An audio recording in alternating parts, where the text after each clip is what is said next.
What's in it for me? Discover why the gap between the rich and the poor is so big. When the financial crisis hit in 2007-2008, a bewildered public struggled to come to grips with what had just happened. This was an extreme situation, no doubt, but when it comes to economics in general and how to become rich in particular, many of us still labor under a number of misconceptions. For instance, most people aren't well educated on financial issues.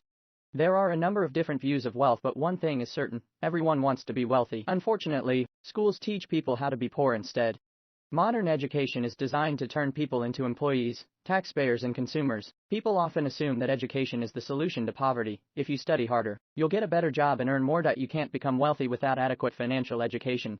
When people say you need to be educated to be wealthy, they usually mean you need to go to university and get a degree. What you actually need is financial education. Schools don't teach financial education because it's too powerful. Financial education means looking beyond traditional explanations and gaining the knowledge necessary to create more assets, and it has the power to make you wealthy. In the past, slaves weren't allowed to read and write because it would have given them too much power over their owners. These days, most people are deprived of financial education for the same reason. Assess your financial situation and start building your assets.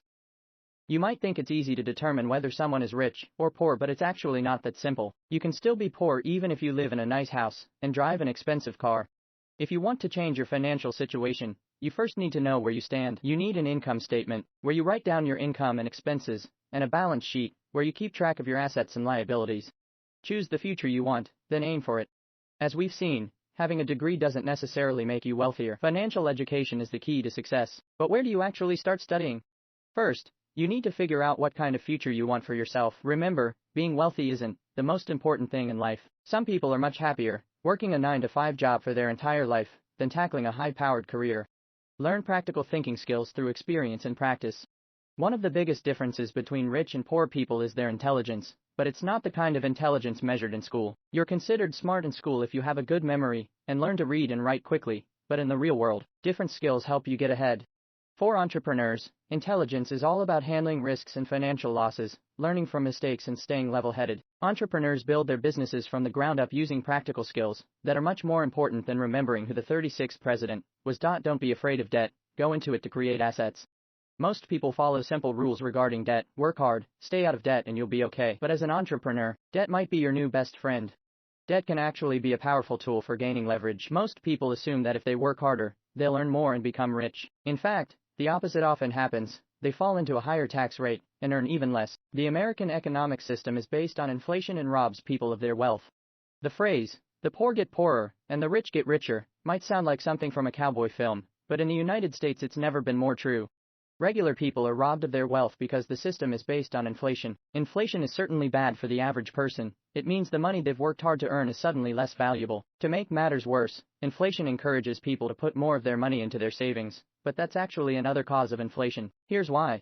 When you deposit your savings into a bank, the bank then lends your money out to debtors. However, banks lend out much more than they receive in deposits. Prior to the crash of 2007, banks had a lending limit of $34, meaning they could only lend out $34 for every dollar they actually had. But that increase in the money supply causes inflation, making your $1 worth much less.